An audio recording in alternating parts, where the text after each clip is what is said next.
ஸ்ரீலங்காவில் படல் கும்புரையில் முன்றாகல மாவட்டம் படல் கும்புர என்ற ஊரில் எங்கள் முஸ்லீம் பாடசாலை ஒன்று இருக்குது. நான் அந்த பாடசாலைக்கு போனேன். அதிபர் அவர்கள் நல்ல ஒரு மனுஷன்.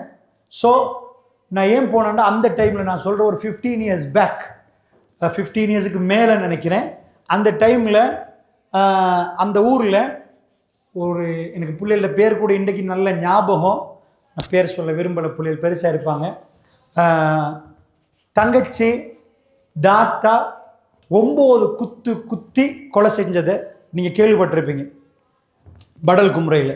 ஸோ நான் அந்த பிரின்சிபலோட போயிருந்தேன். ஸ்ரீலங்கா கவர்மெண்ட்டால் உளவியலாளர் குழு ஒன்று நியமிச்சிருந்தாங்க. என்ன பிரச்சனைன்னு பாப்பா மொன்றாகலம் படல் கும்புரையிலேருந்து அவர் வந்து போயிட்டு வேலைக்கு வைத்து வரப்போ பூந்தி பார்சல் கொண்டு வராரு. முஸ்லீம் ஃபேமிலி, உம்மா வெளிநாட்டில். பூந்தி பார்சலை கொண்டாந்து வீட்டில் பிள்ளைகள் கையில் கொடுக்குறாரு. கொடுத்தால் அதாவது அந்த பிள்ளைய கையில் கொடுத்துட்டாங்கன்னா தங்கச்சி கையில் கொடுக்குறாங்க. தங்கச்சி இதை பிரித்து தாத்தா நீங்களும் சாப்பிடுங்கம்மான்றாங்க. இவ்வளோதான். அவர் முன்னாடி வந்து உட்கார்ந்துட்டு கொடுத்துட்டாரு. கொஞ்ச நேரத்தில் கொண்டு போன தங்கச்சி ரத்த வெள்ளத்தில் கடந்திருக்கிறார். தாத்தா பூந்திய, அதாவது பூந்தியை தான் பிரிச்சாங்க, என்ன நடந்துச்சுன்னு தெரியாது. அவ போய் கத்தியை எடுத்து வந்து தங்கச்ச திரும்ப ஒரு குத்துல ரத்தம் தெறிக்க 9 குத்துகள் குத்தி செஞ்சா. இது வரைக்கும் அவங்களுக்கு வயசு எத்தனை நீங்கள் கேட்டிங்கன்னா 12 வயசு. அந்த அளவுக்கான ஒரு புள்ள இதை செஞ்சிச்சுன்றது நானும் ஷாக்காகி அந்த டைமில் அதெல்லாம் படிச்சுட்டு நான் நேரடியாக அவங்க ஊருக்கே போய் நிகழ்ச்சியும் செஞ்சேன்.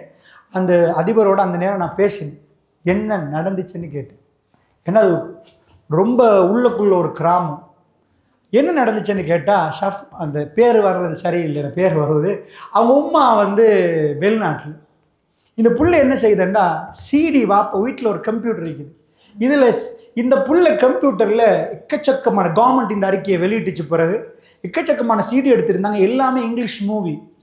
அந்த பிள்ளைக்கு இங்கிலீஷ் தெரியுதோ தெரியலோ தெரியாது, யார் எப்படி கொடுத்தாங்களோ தெரியாது. அது ஒரு சிடி, அப்போ சிடி தான் நிறைய ஃபேமஸாக இருக்கும். அந்த சிடி கொஞ்சம் கொஞ்சமாக ஓண்டா பார்த்து அந்த புள்ள சிடிஸ் எல்லாத்தையும் பார்த்துருக்கு. அந்த சிடியில் என்ன இருக்குதுன்னு சொன்னால் சாதாரண உங்களுக்கு தெரியும், இதான் சஜஷன்ஸ்ன்றது. ஒரு புள்ள திரும்ப ஒரு காட்சியை பார்க்குற நேரம் பொதுவாக இங்கிலீஷ் மூவிலையோ படத்துலையோ வெட்டுறது குத்துறது என்று ஒன்று வரும். இது அப்படியே பார்த்துட்டாங்கண்ணா. கார்ட்டூன்ஸ் பார்க்குற பிள்ளைகள் திரும்ப பாஞ்சி அப்படி இதாக்குற மாதிரி இருந்தால் அந்த பிள்ளையும் அது மாதிரி ஆக்ட் பண்ண ஆரம்பிக்கும் சில பிள்ளைகள். ஸோ இந்த புள்ளை இப்படியே பார்க்குற நேரம் கோபம் வந்தால் குத்தணும் வெட்டணும் என்றது படத்தில் காட்டிருக்கு. ஸோ நாங்கள் எப்படி ரியாக்ட் பண்ணுவோம்டா, எங்கள் மனசில் ஃபைல் ஒன்று இருக்குது. இந்த பிள்ளைக்கு கட்டுமையாக கோபம் வரப்போக்கில் அந்த பார்த்தது நெஜன் லைஃபுக்கு வந்துடும். அந்த புள்ள குத்துறதுக்கு ரீசன் கடைசியான அறிக்கை வந்துச்சு. என்னண்டா, இது பார்த்த படத்தில் அவ்வளவு ரத்தம் பார்த்துருக்கு. ரத்தம் பார்த்த பிள்ளைக்கு அந்த மனிதன் அப்படிதான். நம்ம ஒரு இந்த இடத்துல நிற்கிறோம், எங்கள் பிள்ளைக்கிட்ட ஒரு கயிறை போடுறோம். புள்ள இந்த கயிறை பிடிக்குமா பிடிக்காதாமா? பிடிக்காதா? பிடிக்கும். என்ன பிரச்சனை? அதே இந்த இடத்துல பாம்பை போடுறோம், புள்ள பிடிக்குமா பிடிக்காதா? கயிறுக்கும் பாம்புக்கும் வித்தியாசம் பிள்ளைக்கு தெரியாதுமா. பாம்பை கண்டு நாங்க ஓடினோம், அதனால பிள்ளைக்கு அந்த பயம் வருவது. இங்க ஊர்ல கர்ப்பம்பூச்சி இருக்குதுன்னா மேலே ஏறிச்சுன்னா நீங்க பயப்படுவீங்களோ எங்களுக்கு தெரியாது. வெள்ளவத்தில் உள்ளவங்க ஒரு சோக்கு எடுத்து கீறிட்டு தான் தூங்குவாங்க. ஏன்னா ரூமுக்குள்ள இந்த பவுண்டரிக்குள்ள கர்ப்பம்பூச்சி வந்துடக்கூடாது. சும்மா சரி போய் டாய்லெட்ல ஒரு பள்ளி இருந்தா ஒரு கிழமைக்கு டாய்லெட் போக மாட்டாங்க. விளங்குச்சா? ஏண்டா அவங்க மையங்கன காட்டில் உள்ளவங்க அப்படியா? அவங்க மேலால எலி ஓடினாலும் அவங்க பாட்டுக்கு நிற்பாங்க. ஏண்டா அவங்களுக்கு அவங்களோட மைண்ட்ல உள்ளது வேற, இவங்க மைண்ட் செட் வேற. ஸோ இதை மாதிரி இங்க பாம்பை கண்ட நீங்க ஓடலண்டா அவர் ஓட மாட்டார். மையங்கன காட்டு புள்ளைக்கு பாம்பு என்பது சும்மா ஒரு கயிறு மாதிரி. அவங்க வாப்பா பிடிக்கிறதுக்கு அது தெரிஞ்சாலும் பிடிக்கும். நம்ம கயிறை பயப்படல, நம்ம கயிறை காட்டி பயப்பட்டுட்டோம்னு வைங்க, புள்ள கயிறை கண்டாலும் பயப்படும். கயிறு தேவையில்ல, ஒண்ணுமே இருக்காது. இருட்டை கண்டு புள்ள பயந்துடும். ஏன்னா இருட்டுக்கு நீங்க பயம், புள்ள பயம். இருட்டுக்கு என்னதுக்கு பயப்பட வேண்டி இருக்குது? சோ இதுதான் மெயின் பாயிண்ட். நம்ம எப்படி அவங்க மைண்ட் செட் பண்றோமோ அதுக்கு ஏற்ப நடக்கும். இப்ப என்ன நடந்துச்சு சொல்லுங்க பார்ப்போம். எனக்கு சொல்லுங்க, இவங்க நடிக்கிற படத்துல இந்த வெட்டுறது இல்லையா, குத்துறது இல்லையா, அடிக்கிறது இது என்னைக்காவது இது நியாயமா? ஒருத்தன் கல்லனா இருந்தா நீங்க அடிக்கிறதா, போலீஸுக்கு போய் கொடுக்கறதா? அது கவர்மெண்ட் செய்யும். வன்முறையை தூண்டக்கூடாது. நாங்க கையில் எடுத்து குத்த இயலாது, ரத்தத்தை பாய வாய்க்கு அடிக்க இயலாது. இந்த மாதிரியான ஒரு விஷயம் அராஜகம் நடக்கணும்டா இவன் குடிக்கணும், இவன் ஸ்மோக் பண்ணணும். எந்த படத்துல போத்தலை எடுத்து ஊத்தி குடிக்காம இருப்பாங்க? இதெல்லாம் ஸ்கிரிப்ட், தெளிவா எழுதப்பட்ட ஸ்கிரிப்ட். இதுக்கு பின்னாடி பெரிய மாஃபியா இருக்கிறாங்க. ஏன் தெரியுமா? உங்க புள்ளைய அவங்க ஸ்மோக்கு அடிமையாக்கணுமா, லிக்கருக்கு அடிமையாக்கணுமா, வேற போதைப் பொருள் வரணுமா, அவன் சண்டித்தனத்தை விரும்பணுமா, அடிச்சு கொள்றதை விரும்பணுமா, இந்த மைண்ட் செட்டை கிரியேட் பண்ணணும்டா அவன் இந்த முதல்ல படத்தை தான் பார்ப்பான். அவன் இதுக்கு சம்பந்தமே இல்லை, நல்ல புள்ளையா வளரணும்டா. இது இல்லப்பா, ரசூலுல்லாஹ் போய் அடிக்கல, இப்படி பல்லுல ரத்தம் வர அளவுக்கு அடிக்க மாட்டாங்க, தலை வெட்டிக்கிற அளவுக்கு. இது என்ன உருவாக்குறாங்க? திரும்ப திரும்ப இதை பார்க்கிற நேரம் என்ன ஆகும்? பெற்றார்களே, உங்களுக்கு இது இப்ப நான் சொல்ல போக்கல பிழை என்று தெரியுதா? ஒரு மனுஷன் இப்படி ரத்தம் வடிய போக்கல அப்படி அடிக்கிறதுக்கு உரிமை இல்லைன்னு உங்களுக்கு தெரியுது. நாங்க அப்படி அடிக்க போறது இல்லை. இதை பார்க்கிறவன் என்ன நினைக்கும், என்ன நடக்கும்? இதை பார்க்கிற ஒரு கணவன் மனைவி ஆகினா அவன் ரத்தத்தை கண்டு பழகி இருக்கான், குறைஞ்சபட்சம் வைஃபுக்கு ஒரு அடி அடிப்பான். இங்கால பல்லு உடைகிற அளவுக்கு நடக்கும். ஏனென்றா அவன் பார்த்திருக்கிறது நடக்குமேமா. நான் அடிக்கடி சொல்றது, நீங்க அபுகஸ்தலாவில் என்ன தமிழ் பேசுவீங்களோ அதே ஸ்லாங்ல தான் உங்க புள்ள பேசும். இதே யாழ்ப்பாணத்தில் உள்ளவங்க என்ன தமிழ் பேசுறாங்களோ அந்த ஸ்லாங்ல தான் பேசும்.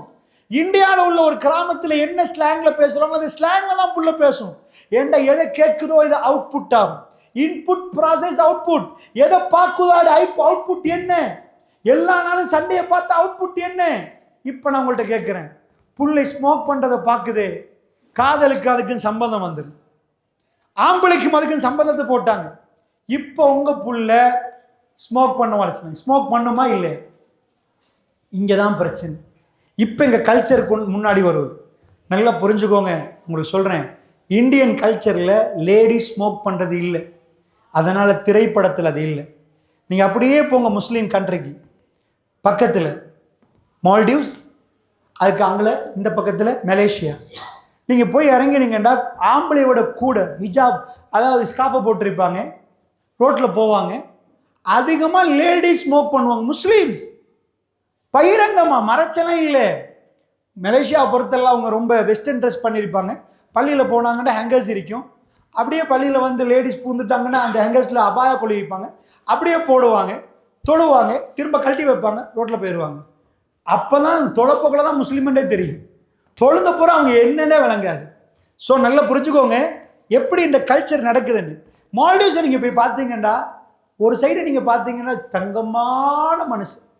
ஏன்னா அந்த நாட்டில் முஸ்லீமாக இருந்தால் தான் குடியுரிமை கிடைக்கும். வேர்ல்டில் அப்படி ஒரு கண்ட்ரி இருக்குது அந்த மால்டீவ்ஸ். ஓவர் நைட் இஸ்லாத்தை தழுவின நாடு.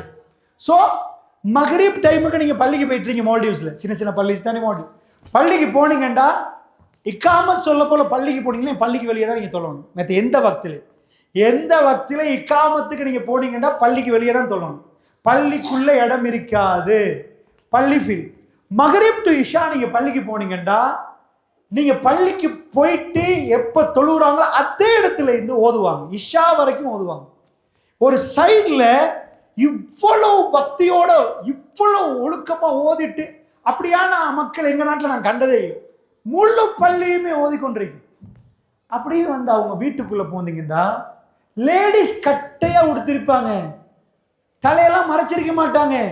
ஆனால் மார்க்கம் அவங்க ஹஸ்பண்ட் இது வரைக்கும் பள்ளியில் ஓதினது பாவம் அந்த மக்களுக்கு தெரியல. ப்ராப்ளம் என்ன தெரியுமா? நல்லா புரிஞ்சுக்கோங்க. ஏன்னா அது வேற. ஏன்னா கவர்மெண்ட் கொடுக்குற ஸ்கிரிப்டை தான் அவங்க வாசிக்கணும் ஜும்மாவுக்கு. ஸோ அது இன்னொரு பக்கம். அந்த மக்கள் மோசமான மக்கள் கேட்டகரியில் நீங்கள் சேர்க்க இயலாது. அவங்களுக்கு இன்னும் தெளிவாக மார்க்கத்தை சொல்ல வேண்டியிருக்குது. அவங்கள்ட்ட மார்க்கம் விளங்கின ஒரு குரூப் இருக்கிறாங்க, விளங்காத ஒரு குரூப் இருக்கிறாங்க ஒரு பக்கம். இப்போ நான் கேட்குறேன், அந்த பகுதியில் உள்ள மக்கள், மலேசியாவில் உள்ள மக்கள் தங்கமான மனுஷர், ஏன் ஸ்மோக் பண்ணுறாங்க? அவங்க படத்தில் லேடிஸ் ஸ்மோக் பண்ணுறாங்க. இந்தியன் கல்ச்சரில் லேடிஸ் ஸ்மோக் பண்ணுறது இல்லை. அதை உருவாக்கிட்டாங்கண்டா எங்க பொம்பளை பிள்ளையும் அதை செய்யும். அமெரிக்காவில் சரிக்கு 7 2 பேருமே ஸ்மோக் பண்ணுவாங்க. ஸோ அமெரிக்காவுடைய நைட் லைஃப்ல கிளப்ல ஹஸ்பண்ட் அங்கே போயிட்டாருன்னா ஒய்ஃப் சில நேரம் வேற போவாங்க, 2 பேரும் போத்தில் உடைச்சு கிளாஸை குடிப்பாங்க, அவங்க ஊற்றுவாங்க. இங்கே உள்ள பொம்பளை, சிங்கள பொம்பளை ஈவன் வீட்டில் வந்து போட்டில் எடுத்து ஊற்றி அரக் போட்டில் எடுத்து குடிப்பாங்களா? இல்லை, இது கல்ச்சர்ல இல்லை. பட் அமெரிக்கன் கல்ச்சர் அப்படி கிரியேட் பண்ணப்பட்டிக்கு நைட் லைஃப். அவங்க நைட் லைஃப்ல அவங்க போத்தில் ஊற்றி 2 பேருமே குடிப்பாங்க. அவங்க நைட் லைஃப் அப்படி குடிக்காட்டி அவங்களுக்கு இயலாது. குடிக்கணும், நைட்டுக்கு அப்படி ஒரு சின்ன ஒரு ஃபன் எடுக்கணும் என்ற ஃபீலிங் அவங்களுக்குள்ள இருக்கு. அதுக்கு அவங்க வச்ச பேர் ஃபன். அவங்க நைட் லைஃப் என்ஜாய் பண்ணணும்னு எடுத்திருக்கிறாங்க. இது அவ்வளவு கல்ச்சரை கிரியேட் பண்ணது எதுன்னு நினைக்கிறீங்க? படம். இவ்வளவுதான். உங்க பையன் ஸ்ரீலங்காவில் இங்கிலீஷ் மீடியத்தில் படிக்கிற பையன், சிங்கள மீடியத்தில் படிக்கிற பையன், தமிழ் மீடியம் படிக்கிற பையன், 3 பேரை நீங்க பக்கத்தில் வச்சு பாருங்க. கலம்புல ஒரு இங்கிலீஷ் மீடியத்தில் படிக்கிற, பிரிட்டிஷ் ஸ்கூல்ல படிக்கிற ஒரு பையன், டோட்டலி கல்ச்சர் டிஃபரெண்ட். அவருடைய நினைப்பு வித்தியாசம், அவர் ஃபீலிங் வித்தியாசம். நீங்க நினைக்கிறீங்களா அவர் பரப்புல கிடைச்சி தண்டிது? அந்த கல்ச்சர், அந்த லாங்குவேஜ் அவருக்கு கொடுக்குது. ஸோ நல்லா புரிஞ்சுக்கோங்க, உங்க புள்ளைய யார் ஆகணும் என்று தீர்மானிக்கிற ஒரு பெரிய பவர் உண்டு இந்த மூவிக்கு இருக்குது. ஸோ இந்த மூவியை பார்க்குற புள்ள அவருக்கு ரைட் பாத் கிடைக்கலண்டா, கரெக்ட் கைடன்ஸ் கிடைக்கலண்டா, அவர் வாயில சிகரெட்டை வைப்பார். ஃப்ரெண்ட்ஸோட சேரப்போக்கில் ஆம்பளையா ஒரு நாள் கூட சிகரெட் குடிச்சு இல்லையா, இல்லை மனுஷன் ஆம்பளையா, இந்த வெக்கத்தில் அந்த குரூப்ல இருக்கிற நல்லவனும் வாயில சிகரெட்டை வைக்க ஆரம்பிப்பான். ஏன்னா குரூப் பியர் பிரஷர், அந்த குரூப்ல உள்ளவங்க பிரஷர் பண்ணுவாங்க. பொம்பளை மாதிரி இது கூட இல்லையா, வாங்க ரகசியமா, அது ஒரு ஃபன் மாதிரி ஆக்கி அதுக்கு பிறகு அதுலேருந்து ஆரம்பிக்கிறவங்க இப்படி அடிமையாக ஆரம்பிப்பாங்க. ஸோ நல்லா புரிஞ்சுக்கோங்க. இப்போ பிள்ளைகள் அட்வான்ஸ், அதனால நான் உங்களுக்கு சின்னதாக தான் இதை காட்டி வச்சிருக்கிறேன். உண்மையாக நிறைய சித்தாந்தங்கள் இந்த படத்து மூலமாக வரும்.